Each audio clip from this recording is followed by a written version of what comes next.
People say Jews are too powerful, we're too strong, we're too rich, we control the media, we have too much this, we have too much that. And we often apologetically deny our strength and our power. Don't do that. Don't do that. We have earned the right to influence public debate. We have earned the right to be heard. We have contributed disproportionately to the success of this country. Never, ever apologize for using our strength and our influence in the interests of peace. And if you need a biblical source for it, just remember the psalmist who said, Hashem oz li'amo yitain. God will give the Jewish people strength, oz. And then, only then, Hashem yivarech et amo b'shalom. Only then will God give the Jewish people peace. Peace will come for the Jewish people and the Jewish nation only through strength. Never apologize for using your strength for peace. Thank you. Okay, so that person you just heard, his name is Alan Dershowitz, and he's a gentleman that had a message for his people.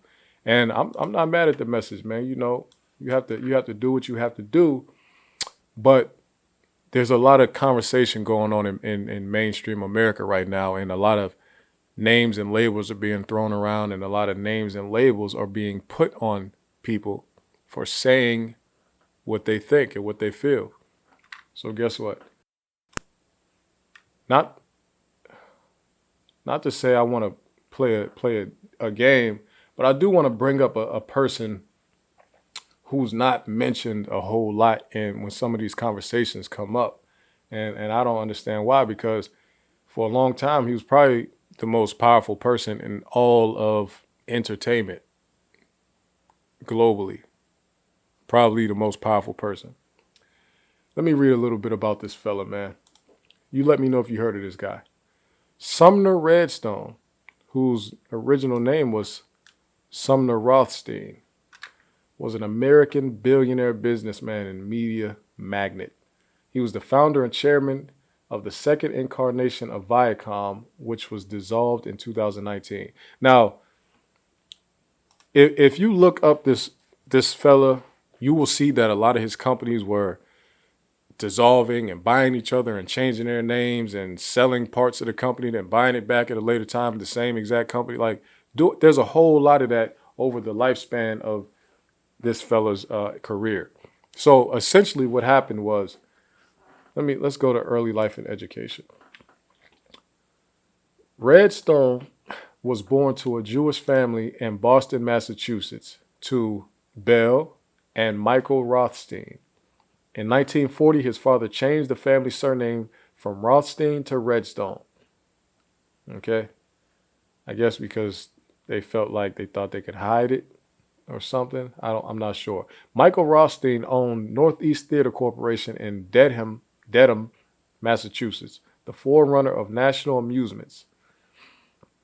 Now, National Amusements is the company that you need to do your Googles on. Do your research on National Amusements. It is a family-owned company. It is owned by the Redstone family, and it is private. Private, family-owned company that is pretty much been behind and controlling most of what a lot of us have been consuming for the last 70 years in America. Okay. Now, and to be clear, National Amusements, let me speed up because it's going to take too long if I do it slow.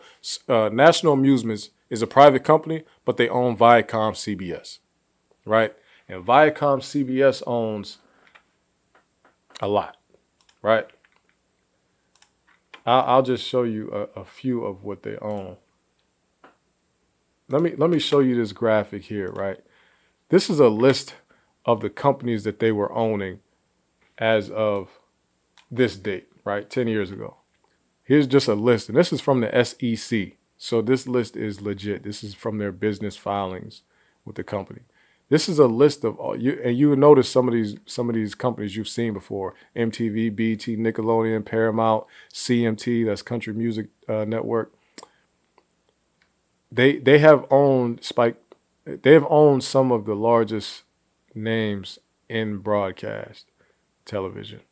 Okay, on top of owning that, the companies that they own then own a bunch of other companies. Paramount itself owns a whole bunch of companies, right? That's Paramount Pictures, Paramount Studios, Paramount, and then Paramount Global, which owns just a whole bunch of different things. And the reason I'm bringing that up is because you have to understand that there is a such thing as uncontrollable power. And it does not have to be an entire group. A large portion of the industry is being run by one family, the Redstone family. And I don't know if anybody was paying attention, but when Sumner Redstone was dying and he was about to die, his kids started to battle over who would get ownership of what and who would get control of what, who would be a CEO, who would get what, because they know that if you take that top spot that patriarch has been holding down for a long time, you will have a disgusting amount of power in this world, and especially in the entertainment industry. They know that. And you should know it too. Again, this is not about putting it on a group of people. Just because this man happens to be Jewish is not the reason he's this powerful, right? He just happens to be Jewish, and he was the most powerful man. Now his daughter, Sherry Redstone, is the most powerful person in the entertainment industry, and she's the most powerful woman in the entertainment industry by far. It's not even close. There's not a close second, right? I know you've heard of Lucian Grange, and he won like top executive in the music industry or whatever it was, and he's deemed as one of the most powerful people, but he is very powerful, of course, but he was like a baby compared to Sumner Redstone. Okay. And Lucian Grange just so happened to be Jewish as well. And Lucian Grange followed up, like he took over Universal after a man named Doug Morris, who was also very, very, very powerful in the music industry, entertainment industry. Also happened to be Jewish, but that's neither here nor there. We're just talking about people, because we would never condemn a whole group based on the actions of a few. Again, as I said, Sumner Redstone himself and his family for 100 years have been some of the most powerful people in all of media. Sumner being the most powerful, for sure. Just think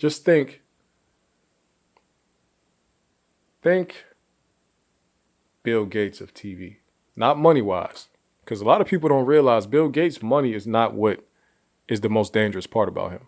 Bill Gates' power, influence, and access is what makes him so dangerous as a powerful person. You know what I'm saying? Because I don't think Bill Gates cares about all the people who pass him up on the Forbes list and all this other type of stuff. They don't have the power he has. Okay? So people like Redstone, Sumner Redstone, he didn't care about being the richest person in the world. It really didn't matter.